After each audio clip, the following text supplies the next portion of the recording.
오늘 주시는 하나님의 말씀은 에베소서 6장 1절에서 4절까지 말씀을 보도록 하겠습니다. 에베소서 6장 1절에서 4절 우리 한 목소리로 함께 하나님의 말씀을 봉독합니다. 시작. 자녀들아, 주 안에서 너희 부모에게 순종하라. 이것이 옳으니라. 내 아버지와 어머니를 공경하라.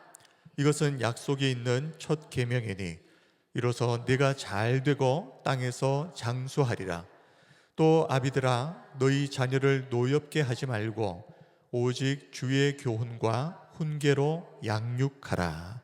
아멘. 오늘은 피차 복종하는 부모와 자녀라는 제목으로 에베소서 강의 14번째 시간을 시작하겠습니다. 지난 시간 한 몸이 되어 피차 복종하는 가정 그리고 교회라는 제목으로 말씀을 전했습니다. 이 말씀에 있어서 가장 중요한 것 중에 하나가 피차 복종이라고 그랬습니다. 성도가 성령으로 충만해서 주의 뜻을 정말 분별하게 되었다면 그것이 어떻게 증명되는가? 타인과의 관계를 통해서 증명되고 완성된다라고 말씀을 드렸죠. 5장 22절부터 6장 9절까지 우리 다음 주에 살펴보게 될 6장 9절까지 바울은 세 가지 사람과의 관계를 이야기합니다. 지난 시간에는 남편과 아내의 관계에 대해서 우리가 살펴보았고, 오늘은 부모와 자녀와의 관계, 그리고 다음 주에는 주인과 종의 관계를 다루면서 이 사람과 사람과의 관계에서 지켜야 할 이 한쪽의 일방적인 복종이 아니라 피차 복종, 상호 복종에 관한 내용을 에베소서에서 바울이 말하고 있다라고 전했습니다. 지난 시간에는 남편과 아내와의 관계에서 피차 복종, 오늘은 두 번째 부모와 자녀와의 관계에서의 피차 복종에 대해서 이제 살펴볼 텐데요. 오늘 내용에 대한 설명을 돕기 위해서 지난 시간 전했던 핵심 내용입니다. 이 피차 복종의 의미가 무엇인가에 대해서 잠시 한 번 더 말씀을 드리고 오늘 본문으로 들어가도록 하겠습니다. 아내에게는 남편에게 복종하라 하는 명령이 있었습니다. 그런데 남편에게는 아내에게 복종하라는 문구가 없었죠. 그러다 보니 많은 사람들이 오해를 합니다. 아내에게만 복종을 요구하는가 보다. 그런데 오해라고 그랬습니다. 성경에는 분명히 피차 복종이라고 되어 있습니다. 그래서 아내는 남편에게 어떻게 복종합니까? 남편을 존중하는 방식으로 아내가 남편에게 복종하고, 그러면 피차 복종이니까 그러면 남편은 아내에게 어떻게 복종하죠? 아가페의 사랑으로 아내를 사랑하는 방식으로 남편이 아내에게 복종하는 것, 이것이 에베소서에서 바울이 말하고자 하는 피차 복종, 상호 복종이라고 말씀을 드렸습니다. 이와 같은 관점에서 오늘 내용을 보시면 됩니다. 부모와 자녀의 관계에서 피차 복종에 관한 내용입니다. 1절부터 3절. 자녀들아, 먼저 자녀들에게 주시는 말씀입니다. 자녀들아, 주 안에서 너희 부모에게 순종하라. 이것이 옳으니라. 내 아버지와 어머니를 공경하라. 이것은 약속에 있는 첫 계명이니 이로써 내가 잘되고 땅에서 장수하리라. 이 말씀을 보면 자녀들에게는 부모에게 어떤 방식으로 복종하라고 했습니까? 순종하는 방식입니다. 그리고 이것이 마땅하다라고 그랬습니다. 이것이 옳으니라. 마땅하다. 인간으로서 마땅히 지켜야 할 도덕적 의무, 하나님이 만드신 창조 질서, 무엇이요? 자녀들이 부모에게 순종하는 방식으로 복종하는 것, 이것이 바로 인간이라면 다 해야 되는 도덕적 의무다. 그리고 하나님이 만드신 창조 질서다 하는 것을 강조하고 있는 겁니다. 근데 아이들 키우다 보면 부모들이 가장 많이 하는 말 중에 하나가 안 돼입니다. 하지마, 안 돼. 무엇을 해야 하고 무엇을 하면 안 되는지를 아이가 어릴 때부터 명확하게 가르쳐 주는 것이 자녀 교육에 있어서 가장 핵심적인 훈육 과정입니다. 아이는 이런 경계 설정을 통해서 세상과 건강하게 상호작용을 할 수 있게 됩니다. 해야 될 것을 하고 하지 말아야 할 것을 안 하면서 사람들과 세상과 건강하게 상호작용하게 되고, 그리고 바르게 살아가는 법을 배우게 된다는 겁니다. 그런데 안타깝게도 오늘날 많은 부모들이 자녀의 길을 죽인다는 이유로 마땅히 가르쳐야 할 이 경계를 훈육하는 것을 포기해버리는 경우가 많습니다. 뭘 해야 되고 무엇을 하면 안 되는지를 정확하게 안 가르쳐 준다는 겁니다. 뭐 때문에요? 안 돼라고 하는 말이 자녀의 길을 죽인다는 겁니다. 얼마 전 넷플릭스에서 전 세계적으로 인기를 끌었던 참교육이라고 하는 드라마를 보면 아주 극성스러운 한 아이의 엄마, 학부모가 나옵니다. 근데 이 부모님은 선생님에게 사사건건 이렇게 하면 아이가 기죽는다, 저렇게 하면 아이가 기죽는다, 그래서 아무것도 못하게 하는 겁니다. 그리고 계속해서 민원을 제기해서 결국 한 선생님이 극단적인 선택을 할 수밖에 없는 상황으로 내모는 그런 에피소드를 다루었습니다. 자, 대사를 보니까요 참 기가 막힙니다. 선생님이 뭔데 남들 다 보는 앞에서 우리 애의 길을 죽여요. 애 자존감 상해서 상처받으면 선생님이 책임질 거예요. 요즘 세상에 애들한테 그렇게 고함치고 야단치는 선생님이 어디 있어요? 우리 애 집에서도 귀하게 자란 애예요. 선생님 말 한마디 때문에 우리 애가 잠도 못 자고 불안해요. 이거 명백한 정서적 아동학대인 거 아시죠? 교육청에 정식으로 밀어넣고 고소할 겁니다. 내가 무슨 수를 써서라도 당신 옷 벗게 만들 테니까 두고 보세요. 결국 이런 부모의 잘못된 훈육 방식 때문에 이 참교육이라고 하는 이 드라마에 나오는 이 아이는 친구들과도 제대로 어울리지도 못하고, 그리고 완전히 그냥 외톨이가 되어버립니다. 아이에게 무엇이 옳은지 그른지를 명확하게 잘 가르쳐주고, 잘못된 행동을 할 때에는 단호하게 이건 안 돼 라고 지도하는 것이 사실 부모가 마땅히 감당해야 할 사명입니다. 문제는 부모들이 그렇게 바르게 훈육한다고 할지라도 중요한 것은 자녀들이 부모에게 순종하는가 이겠죠. 부모에게 순종한다는 것이 정확히 뭘 말하는 것일까요? 순종하다, 헬라어 휘파코라고 하는 단어를 보면 합성어입니다. 휘포, 뭐뭐 아래에서, 아쿠어, 듣다. 그래서 아래에서 듣다, 권위 아래에서 듣다, 이런 의미입니다. 즉 부모의 말이라고 해서 자녀가 무조건 다 맹종하고 그냥 굴종하라 이런 말은 아닙니다. 이 말은 자녀들이 부모의 말을 귀를 기울여서 잘 듣고, 겸손히 부모의 말을 잘 듣고 그 말씀을 따라서 행동하는, 다시 말하면 부모의 가르침과 권위를 존중하고 경청하는 태도를 누가요? 자녀들이 가지라 하는 것입니다. 자, 그러나 자녀가 부모에게 순종한다고 해서 무조건 다 순종하는 것은 아니라고 말씀드렸잖아요. 분명한 기준이 있어야 됩니다.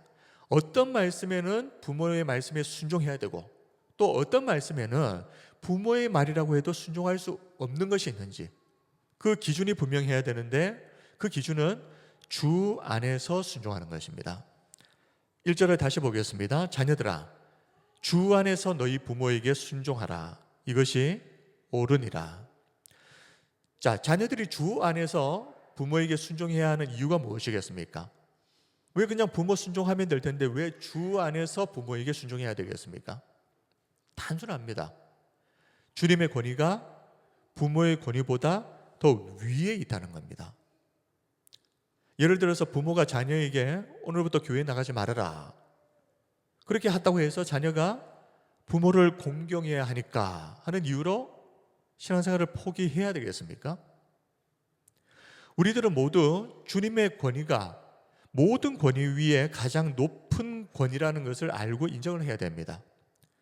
부모라고 할지라도 말입니다. 그러나 부모의 말이 주님의 말씀에서 벗어나지 않았다면 자녀들은 어떻게 해야 된다는 것이죠? 어떤 경우에도 순종해라는 겁니다. 주님의 말씀에 어긋나지 않는 것이라면 부모가 무슨 말을 하든 그 말씀을 존중하게 여기고 또 순종해야 된다. 자, 그런데 자녀들이 부모에게 순종하는 그 동기도 중요합니다. 단순히 부모가 두렵고 무서워서가 아니라 어떤 마음으로 순종해야 되겠습니까? 부모를 사랑하고 공경하는 마음이죠. 그리고 하나님이 부모에게 부여하신 이 영적 권위가 있지 않습니까? 이 영적인 권위를 하나님이 주신 것이라고 알고 존중하는 겁니다. 그래서 이런 마음을 가지고 억지로가 아니라 자발적으로 자녀들이 부모에게 순종하는 것. 자, 지난 시간 아내가 남편을 왜 존중해야 하는가, 그 이유에 대해서 이렇게 말씀드렸습니다. 하나님께서 남편에게 한 가정의 구주의 역할을 하도록 가정의 머리가 되는 영적 권위를 부여하셨다 그랬습니다. 그냥 아무거나 해도 된다, 가정을 네 마음대로 해도 된다 라는 의미에서 가정의 머리가 되게 하신 것이 아니라 한 가정의 구주의 역할을 하도록 가정의 머리의 역할을 맡기셨다. 자, 구주의 역할이 무엇이죠? 예수님이 구주의 역할을 하셨잖아요.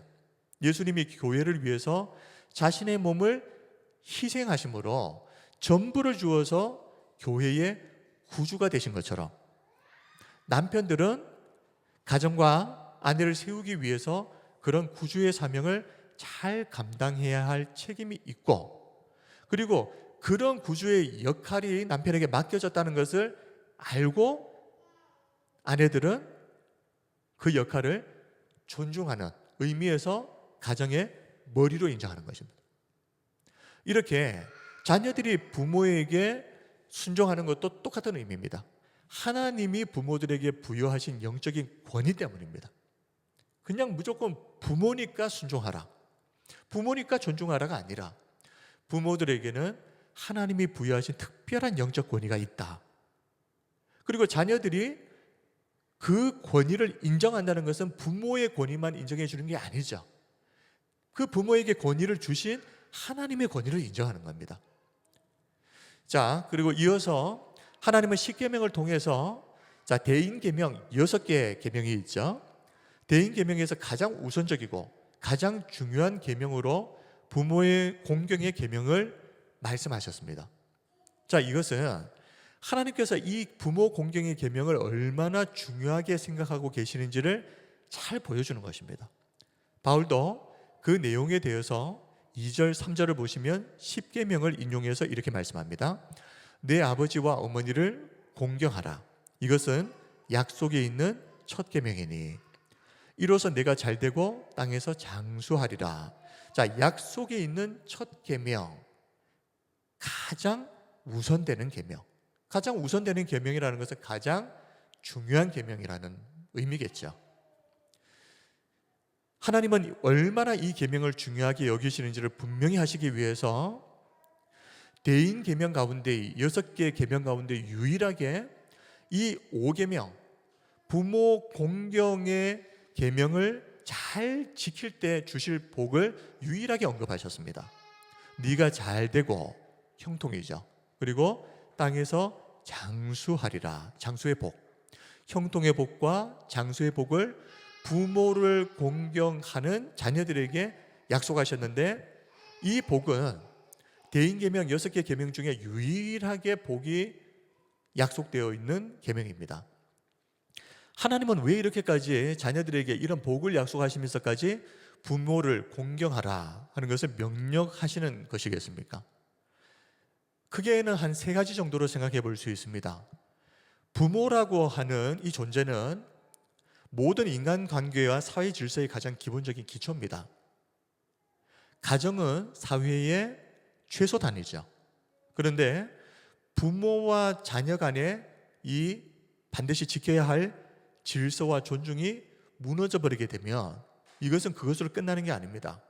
사회의 모든 규범과 윤리도 함께 도미노처럼 다 무너져 버립니다. 다시 말하면 가정 안에서 영적인 질서가 제대로 지켜지지 않으면 그것이 자녀들이 세상으로 나갈 때 그 세상에서도 똑같이 그렇게 질서를 깨뜨려 버리는 일을 저지른다는 말입니다.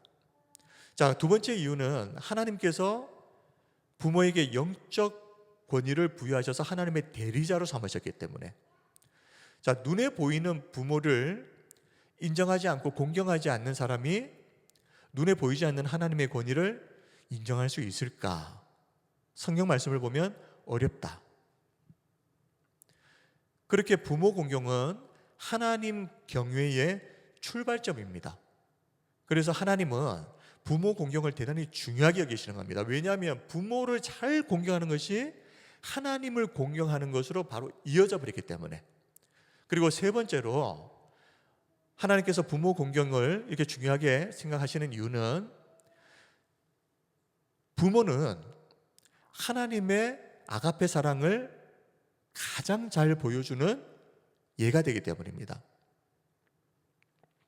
부모는 자녀들을 아무 대가 없이 희생하면서 키웁니다. 그런데 자녀들이 이런 부모의 사랑을 보면서 하나님이 베풀어 주시는 은혜와 사랑이 이런 것이구나 하는 것을 간접적으로 알게 되는 것이죠. 그래서 부모가 중요하고 자녀들은 그런 부모를 순종해야 할 복종의 의무가 있다. 이게 얼마나 중요했으면 하나님께서 형통의 복과 장수의 복을 약속하시면까지 반드시 해야 된다라고 강조해서 말씀하시는 겁니다. 자, 여기까지가 자녀에게 주시는 부모에게 순종함으로 복종하라 하는 말씀이었고, 이어서 이제 부모에게 주시는 말씀입니다. 자녀를 노엽게 하지 말고 오직 주의 교훈과 훈계로 양육하는 이 방식으로 어떻게 하는 겁니까? 부모가 자녀에게 복종하는 삶을 사는 겁니다. 앞에서 계속 지금 강조해서 말씀드립니다. 에베소서에서 말씀하고 있는 복종은 일방적인 한쪽의 복종이 아니라 피차 복종입니다. 그래서 남편과 아내의 관계에서도 항상 피차 복종. 남편이 아내에게, 아내가 남편에게. 그리고 오늘 본문에서 부모와 자녀의 관계에서도 일방적으로 자녀들만이 부모에게 복종하는 것이 아니라 피차 복종. 자녀는 자녀의 방식으로 부모에게 복종하고 부모는 부모의 방식으로 자녀에게 복종하는, 그리고 다음 주에는 종과 주인의 관계에서 피차 복종입니다. 자, 에베소서 6장 4절 다시 한번 읽어드립니다. 또 아비들아 너희 자녀를 노엽게 하지 말고 오직 주의 교훈과 훈계로 양육하라. 자, 너희 자녀를 노엽게 하지 말라 그랬습니다. 자녀를 노엽게 한다는 것은 자녀를 분노하게 만든다라는 것인데, 자녀의 분노는 언제 생기겠습니까? 가정에서 말입니다. 부모가 자녀에게 부당하게 행하고 있다라고 느낄 때 생기는 것이 분노의 감정입니다. 지금 부모가 나한테 부당하게 행동하고 있다. 이런 일은 부모가 자녀의 인격을 존중하지 않고 감정적으로 대하기 때문입니다. 예전에 과거에 이런 일들이 얼마나 많았습니까? 그리고 부모가 계속 이런 식으로 자녀를 대하게 되면 결국 자녀는 낙심하게 된다라고 골로새서 3장 21절에 이렇게 말씀합니다. 아비들아 너희 자녀를 노엽게 하지 말지니 낙심할까 함이라. 바울이 골로새서 3장 말씀에서 자녀를 노엽게 하면 자녀들이 낙심할까 봐 지금 걱정을 하고 있는 것이죠. 부모가 감정적으로 자녀들을 대해서 이렇게 자녀들을 노하게 하는 일이 얼마나 지금 많은지 모릅니다. 최근 수년간 아동 청소년의 정신건강 문제가 통계상 가파른 증가세를 보이고 있습니다. 저도 이 수치를 보고 좀 깜짝 놀랐습니다. 2020년 0세에서 18세까지의 소아 청소년 중에 우울증, 불안장애, ADHD, 주의력 결핍, 광해행동장애죠. 이런 정신건강질환으로 진료를 받은 환자가 2020년에 약 20만 명 정도였습니다. 그런데 2024년 통계를 보니까요 35만 명으로 급증합니다. 4년 사이에 약 76%가 증가한 겁니다. 앞으로 이게 어떻게 될까 싶을 정도로 지금 걱정이 되는 수치입니다. 물론 여러 가지 이유가 있겠죠. 그런데 중요한 이유 중 하나가 가정에서 부모가 자녀를 노하게 하는 일들, 이것이 중요한 이유 중 하나가 아닐까. 사실 건강한 가정에서 좋은 부모 밑에서 건강하게 잘 양육받고 자란 자녀들은요, 정말 열악한 상황 속에 떨어져도 극복하고 이겨내더라고요. 그런데 가정마저 무너져 버리게 되면 이 아이들은 마음 둘 데가 없습니다. 그래서 우울증에 걸려버리고 불안장애를 겪고 ADHD, 선천적으로 유전적인 것도 있겠지만 환경적인 요인을 따지자면 그렇다는 겁니다.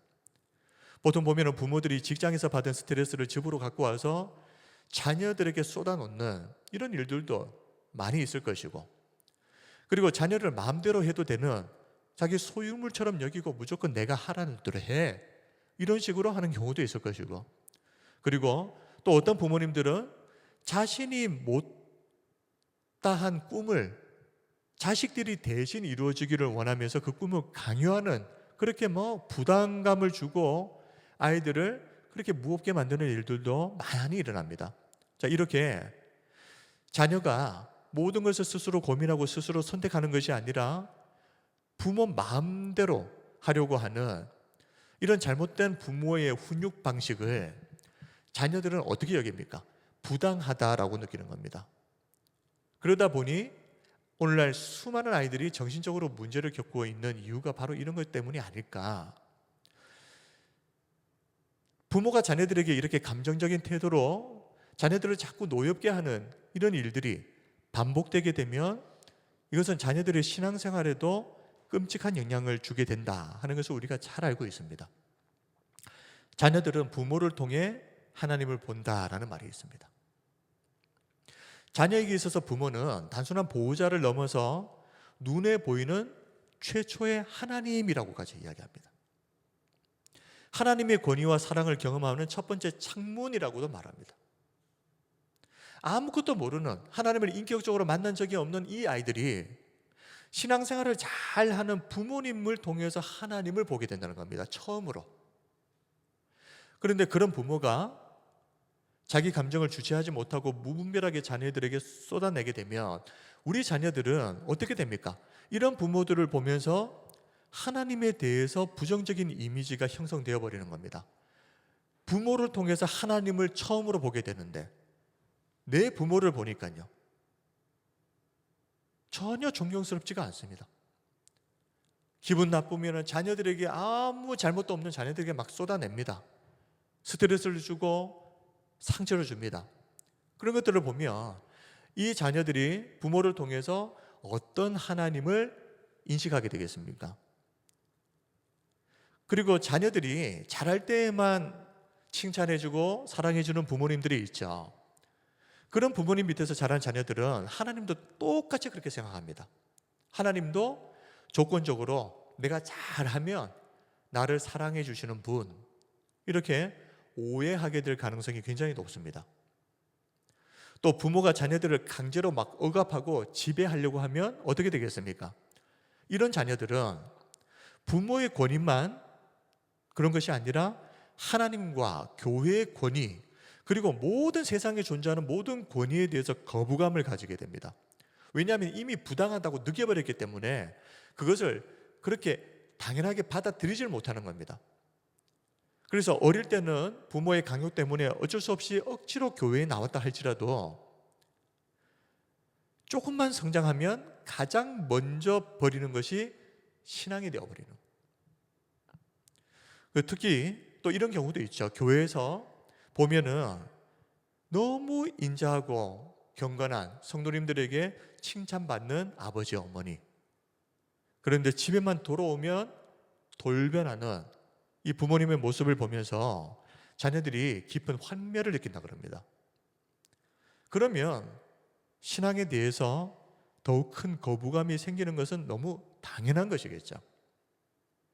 그러므로 자녀를 노엽게 하지 말라라고 하는 이 말씀은 단순히 부모들이 자녀들의 심기를 건드리지 말라, 이런 말이 아니라 부모가 자녀들에게 어떤 부모가 되어야 되는가? 어떤 부모가 되어야 되겠습니까? 오늘 말씀을 쭉 종합해 보면 하나님의 모습을 보여주는 부모입니다. 자녀들은 부모를 통해서 처음으로 하나님을 보게 되기 때문에 하나님이 얼마나 거룩하시고 하나님이 얼마나 사랑이 많으신 분인지를 보여주는, 하나님이 이런 분이야 하는 것을 부모의 삶을 통해서 그렇게 자녀들에게 보여주고 인식시켜주는 그런 부모가 되라 하는 것이 자녀를 노엽게 하지 말라. 우리 차원 3.1교회 모든 성도님들이 이런 좋은 부모님이 되시기를 바랍니다. 부모의 모습을 통해서 자비롭고 사랑으로 충만하신 이 하나님의 모습을 자녀들에게 잘 보여주고 사랑과 인격적으로 자녀들을 대하는 그런 부모님들이 되시길 바랍니다. 혹시라도 내 감정 하나를 제대로 주체하지 못해서 자녀들에게 지금까지 이유 없이 상처를 주고 또 아프게 했다면 철저하게 회개하셔야 됩니다. 이제는 자녀들이 부모에게 복종하는 것처럼 어떤 방식으로요? 순종의 방식으로 자녀들이 부모에게 복종하는 것처럼 부모도 피차 복종입니다. 부모도 자녀들에게 피차 복종하는, 노엽게 하지 않고 하나님의 형상을 보여주는 그런 부모가 되는 방식으로 피차 복종하는 이런 아름다운 가정이 되시기를 바랍니다. 자, 그리스도인 부모는 자녀를 노엽게 하지 않을 뿐만 아니라 한 가지가 더 나오죠. 오직 주의 교훈과 훈계로 양육해야 한다. 자, 오직 주의 교훈과 훈계로 양육하라 그랬습니다. 자, 오직이라는 말을 바울이 굳이 덧붙입니다. 오직. 이유가 있겠죠. 주의 교훈과 훈계로 양육하라 충분한 것 같은데 바울은 오직이라는 말을 덧붙입니다. 부모가 자녀를 양육할 때 어떤 경우에도 오직 주의 교훈과 훈계로만 양육해야 된다. 다시 말하면 부모라도 자기 마음대로 자녀를 양육해서는 안 된다. 다른 선택의 여지가 없다. 오직 주의 교훈과 훈계로. 여기에 대한 엄중한 경고의 말씀입니다. 자, 바울은 부모가 주의 교훈과 훈계로 자녀를 양육하는 방식으로 부모가 자녀에게 피차 복종할 것에 대해서 말씀합니다. 자, 그런데 교훈, 훈계라는 이 두 단어보다 더 중요한 것이 뭐겠습니까? 주의입니다. Of the Lord, 주의 교훈과 주의 훈계. 그냥 사람의 교훈, 사람의 훈계가 아니라 그리스도인 부모들은 주의 교훈과 주의 훈계로 자녀들을 양육해야 됩니다. 바울이 주의 교훈과 훈계라고 명확하게 이야기하는 이유는 사람의 교훈과 훈계가 가지는 아주 분명한 한계가 있기 때문입니다. 사람의 교훈은 자신이 살아오면서 경험한 것 그리고 배운 것들의 그 한계 안에서 만들어지는 것입니다. 그러다 보니 그런 사람의 교훈과 훈계는 필연적으로 시간이 흘러서 시대가 바뀌게 되면은 같이 변해버립니다. 그럼에도 부모들이 자꾸 예전 과거의 자신의 방식을 가지고 자녀들을 자꾸만 양육하려고 하지 않습니까? 그래서 자녀들과의 갈등이 더욱 깊어질 수밖에 없는 구조를 가지고 있습니다. 그렇게 세월에 따라서 시간이 지나면 이렇게도 변해버리고 저렇게도 변해버리는 가변적인 그런 교훈과 훈계 아니라는 겁니다.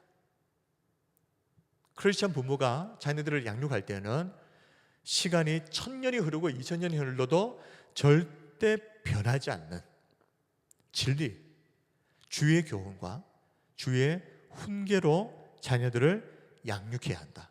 그리고 그것이 지혜로운 것이라고 말씀합니다. 자, 좀 더 구체적으로 주의 교훈과 훈계가 무엇인가? 자, 교훈이라고 하는 것은 파이데이아입니다. 아이를 성숙한 사람으로 만들기 위한 전인적인 교육을 하는 것. 자, 그리고 훈계, 누테시아라고 하는 말은 마음, 이 생각을 바로 잡아준다 하는 의미입니다. 그래서 인격적인 대화와 따뜻한 권면을 통해서 자녀에게 어떤 길이 바른 길인지를 잘 가르쳐주고 그 길을 걸을 수 있도록 지도하는 것. 이것이 훈계, 누테시아입니다. 자, 그런데 여기에 주의 교훈, 주의 훈계, 이렇게 주의, of the Lord, 주의라는 이 말이 붙으면 훨씬 중요하고 기쁜 의미가 됩니다. 일단 부모에서 주님으로 교육의 주체가 바뀌어 버립니다. 부모의 생각, 부모의 가치관이 아니라 주님의 뜻을 자녀들에게 가르쳐라. 그리고 그렇게 부모들이 주님의 뜻을 자녀들에게 가르치면 그 가르침에는 주님의 권위가 실리게 됩니다. 주체가 바뀝니다. 부모가 부모 생각대로 자녀를 교육하는 방식에서 주의 교훈과 훈계로 주님으로 주체가 바뀐다. 자, 그리고 교육의 목적이 바뀝니다. 세상 교육의 목적은 우리 자녀들이 세상에서 잘 살고 또 똑똑한 그런 사람을 만드는 겁니다. 그런데 주의 교훈, 주의 훈계는 어떤 목적이겠습니까? 주님의 형상을 닮은 거룩한 하나님의 백성을 만드는 겁니다. 우리가 자녀들을 지금 양육을 하고 있는데 한번 생각을 해보십시오.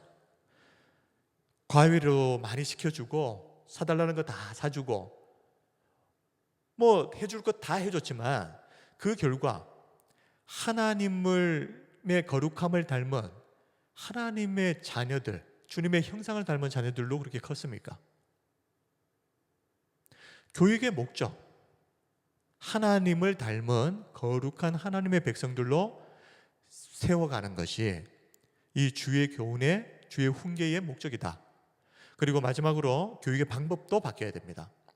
자, 주의 교훈, 주의 훈계라고 하는 것은 분명 자녀가 뭔가 잘못을 하게 될 때는 따끔하게 처벌을 해야 됩니다.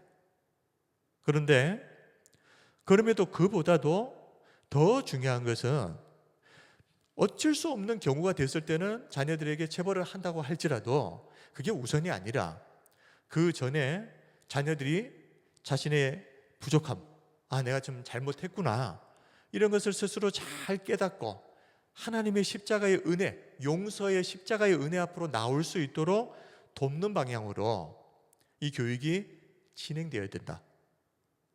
결국 주의라고 하는 이 말 하나가 붙음으로 인해서 자녀 양육은 단순히 아이를 잘 키우는 육아법이 아니라 자녀들을 하나님을 닮은 거룩한 하나님의 자녀들로 세워가는 거룩한 영적 사역이 되는 겁니다. 그래서 우리가 교육을 하실 때마다 항상 꼭 생각해 주십시오. 내가 지금 주의 교훈과 주의 훈계로 자녀들을 양육하고 있는지 한번 꼭 생각해 보시고 자녀들을 하나님을 닮은 거룩한 하나님의 자녀들로 잘 키워가는 우리 성도님들이 다 되시기를 바랍니다. 자, 말씀을 정리하겠습니다. 오늘은 피차 복종하는 부모와 자녀라는 제목으로 그리스도인 부모와 자녀가 서로에게 어떤 방식으로 복종하는 삶을 살아야 하는가, 이 피차 복종에 대해서 살펴보았습니다. 다시 말하지만 에베소서에서 말하는 이 복종은 한쪽의 일방적인 복종이 아니라 피차 복종이다 그랬습니다. 똑같이 복종하는 것이지만 뭐가 다른 겁니까? 복종을 하는 방식이 다를 뿐입니다. 다시 한번 정리합니다. 자, 자녀들은 어떤 방식으로요? 하나님이 부모에게 맡겨주신 그 영적 권위를 인정하고 존중하는 방식으로 순종함으로 부모에게 복종하고, 그리고 부모들은 어떤 방식으로 복종합니까? 자녀들이 부모의 소유가 아니라 하나님이 믿고 맡기신 하나님의 것이다 하는 것을 기억하면서 나를 닮은 자식을 만드는 것이 목적이 아니라 하나님을 닮은 거룩한 자녀로 세워가는 주의 교훈과 주의 훈계로 자녀들을 양육하는 그런 방식으로 복종하는 겁니다. 누구에게요? 자녀들에게. 이렇게 피차 복종하는 가정을 이루라 하는 것이 오늘 말씀입니다. 자, 오늘 말씀을 통해 그동안 부모로서 또 우리가 자녀로서 부족했던 부분들이 있었다면 잘 돌아보고 이제부터 우리의 가정이 주님 보시기에 합당한 아름다운 부모와 자녀의 관계를 세워가는 우리 모든 성도님들 또 모든 가정이 되시기를 주님의 이름으로 축원드립니다. 아멘. 이제 우리 함께 기도하겠습니다. 우리 기도할 때 우리가 지난 시간에 이어서 오늘 그리고 다음 주까지 해서 계속해서 이어서 피차 복종, 사람과의 관계에서 우리가 마땅히 감당해야 할 피차 복종에 대해서 살펴보고 있습니다. 피차 복종은 제대로 하기 위해서는 중요한 것은 그러면은 내가 저 상대방에게 복종하기 위해서 그럼 나는 어떤 방식으로 복종해야 하는가? 내가 취해야 할 방식이 무엇인지를 알아야 복종하는 겁니다. 그래서 오늘 말씀을 통해서 내가 부모로서 이런 방식으로 자녀들에게 복종해야 되는 것이구나. 또 나는 자녀로서 내 부모님들에게 이런 방식으로 복종을 해야 되는 것이구나. 나는 남편으로서, 나는 아내로서 성경 말씀은 이렇게 복종하라고 말씀하시는구나. 이렇게 말씀을 통해서 분명한 하나님이 주시는 우리의 인생의 기준이 정확하게 세워지기를 바랍니다. 그래서 우리 가정이 내가 있는 그곳이 하나님의 아름다운 질서 위에 바르게 잘 세워져 가는 가정이 될 수 있도록 기도해 주시고, 또 우리의 직장이 될 수 있도록 기도해 주시고, 우리 교회를 위해서 또 기도해 주시기 바랍니다. 우리 교회가 정말 하나님이 주신 사명 잘 감당하는 교회 될 수 있도록 기도해 주시고, 또 우리 성도들의 무더운 날씨 가운데에서도 하나님 건강 지켜주시고, 또 마음속에 계획하고 준비하고 있는 모든 일들이 하나님의 뜻 가운데에서 잘 되어질 수 있도록 하나님 은혜를 주옵소서. 우리 이렇게 하나님 앞에 또 개인의 기도 제목 가지고 함께 기도하겠습니다. 거룩하신 아버지 하나님, 오늘도